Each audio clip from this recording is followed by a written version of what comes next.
My name is William Kirwa, a Doctoral Fellow at Strathmore Business School, specializing in areas of strategy, corporate governance, performance management, and agricultural consulting.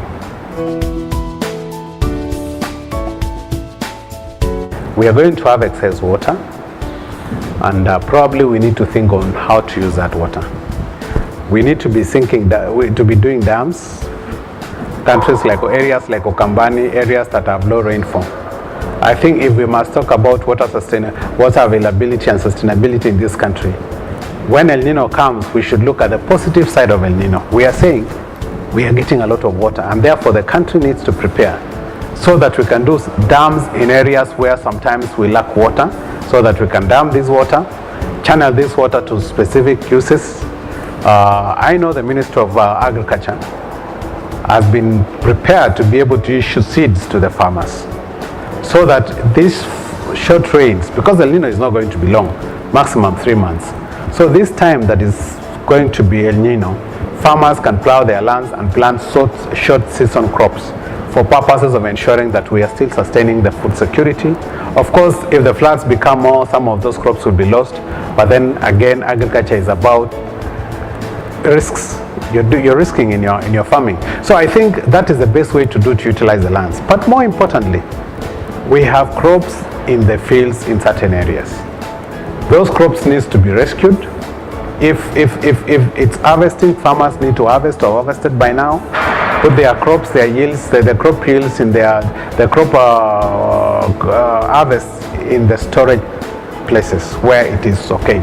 I know some of the challenges that will happen is that when the rains come in and you are harvesting your maize, most likely thing that will happen is that the crop will be put in the storage, will be put in stores when they are wet. I would want to advise farmers, please don't put your maize in stores when they are wet. Take them to the maize drying centers by the government, dry them in the sun when there is still the sun, because when you do that, you are likely to raise issues of aflatoxins, which again will be a major problem that we have to handle, especially when the rain continues for a long time, 3 months, and you have your crop in the store that you put in the store while it is wet. So those are the things that farmers need to be told. Please harvest your crop before you put them in the store. Can you dry that crop? Prepare again in terms of your drainage within the farm, so that water does not flood and get into where your storage is.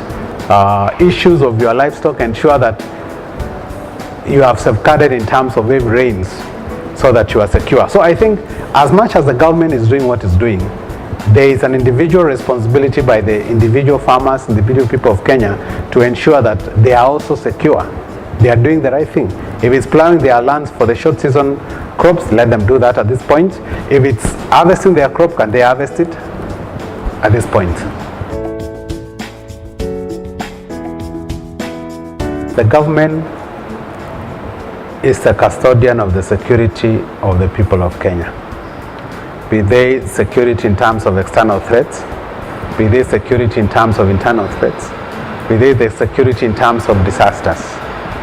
Now, disaster preparedness, I think, is something that has not been given a lot of attention in our country. And probably it's the time now the government looks at it and say that disaster response unit is empowered, is prepared, and is enabled, so that every time there is an issue of a disaster or an expected disaster, our preparedness as a country is what we can say it is secure, it is good, it is sound. But we're in a situation where we have got to, when we're in trouble, have to call people to come and assist us from other areas. I think it's important that we do that.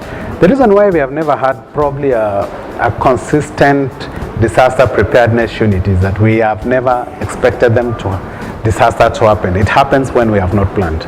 But I think we must commend the government for this time. The actions that have been taken around this El Nino thing is something that is commendable. And if this can now be translated from a short-term strategy to a long-term strategy, then we should be on the right track, in the right direction.